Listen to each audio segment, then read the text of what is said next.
Look at this. One small cup of used coffee grounds, still warm, sitting on the kitchen counter next to the pot you just poured.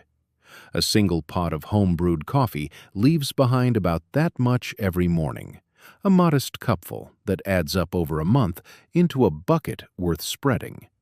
So here is the honest question. Does that cup help your garden, or does it quietly hold it back? Every gardening forum says the same thing about that cup. Dump the grounds straight onto the soil. Dump it on the soil and it feeds the plants. It lowers the pH. It keeps the slugs away. It works like magic. Here is what is actually true. Coffee grounds are no miracle feed, and dumped in the wrong place, they stunt the very plants you are trying to help. That is the part nobody puts on the bag. This is groundwork, where the land, the history, and the plain hard-won sense meet. I once crusted a whole tomato bed with grounds and lost the season. To see why something this common gets it so wrong, hold each claim against what has actually been tested. So here is what this comes down to. 5 things people believe about coffee grounds, and for each one, a plain verdict, myth or truth, and the reason behind it. Acidity, pH, feeding your plants, keeping the pests off, and the safe way to actually use the stuff. Stay with me to the last one, because that free cup does have a real use, and it is not the one you have been told. Item 1. Acidity. You have heard it 100 times. Save your grounds for the blueberries. So let me carry that same warm cup out to a bush in the garden bed and see what it actually does. The verdict? Plain. Myth. Spent grounds test close to neutral, near the same as garden water, though it shifts a little by bean and brew. Not the acid bath the advice promises. The reason comes down to where the acid actually goes. The acid in coffee washes out into the cup you drink. The acid washes off long before the grounds hit the ground. Now picture the cost. You save grounds all winter, work them in around that bush, and the soil never budges toward the acid those plants need. A lost season, built on a bag that never said this part. So, if pH is not the story, what are these grounds actually doing to the soil? Because the second myth is about to crack. Item 2. The thick layer. This one sounds like common sense. If a little grounds helps, a thick blanket must help more. The verdict? Plain myth. And this is not just a hunch. Extension work out of Washington State has shown for years what happens when you spread grounds thick and pack them down onto a bed. They dry into a crust. A thick layer dries into a hard crust the width of your finger, and the rain runs off instead of soaking in. I've dug up beds like that myself.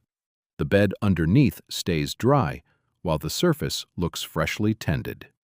Here is the reason it fails. Coffee grounds are fine, almost like flour, and fine particles pack tight with no air gaps for water to slip through. A thick cap of them turns into a lid over the soil, and the roots below go thirsty under a bed that looks well cared for. So the fix is not more, it is less. Oregon State's Extension Service suggests a layer no thicker than ½ an inch, worked lightly into the soil. Thin and mixed in, not thick and packed down. So if a thin layer is fine and a thick one crusts over, the question underneath is what the grounds are actually feeding while they sit there. And that is where the third myth starts to crack. Item 3. Grounds straight under the seedlings. This one feels safe. The grounds are free, the seedlings are hungry, so scatter the grounds right up to the little stems and let them feed. The verdict? Plain myth. Here is where the numbers turn on you. By extension soil tests, used grounds carry about 2% nitrogen by weight. Generous on paper, until you watch where it actually goes. 2% is real. It just does not go where you think. Coffee grounds run about 20 parts carbon to 1 part nitrogen, and microbes read that as a fresh meal, not a fertilizer. 20 parts carbon to 1 part nitrogen. That much carbon lands like a feast, and something has to eat it. So the soil microbes get to work. The microbes multiply to break down that carbon, and while they work, they pull nitrogen out of the ground faster than a seedling can, starving the young roots of the one thing they need to grow. The grounds do not feed the seedling, they feed the bugs that then take the seedling's food. Gardeners call it nitrogen tie-up, and a young plant has no reserves to wait it out. You can see it happen. The seedling yellows from the bottom up and never catches its neighbor a foot away in plain dirt. My squash row did just that one summer. Thin is fine, thick crusts and grounds at the roots starve them. So, do these grounds do any better against the pests they are famous for chasing off? Myth number 4. The one people trust the most. Grounds are harmless to any plant, so scatter them anywhere. The verdict plain? Myth. Here is the test that settles it. Researchers at the University of Melbourne worked to use coffee grounds through 5 common garden plants, side by side in an outdoor plot, and every one grew worse, not better. 5 plants, 5 slower growers. Not one came out ahead. That was not a fluke of one bad seed.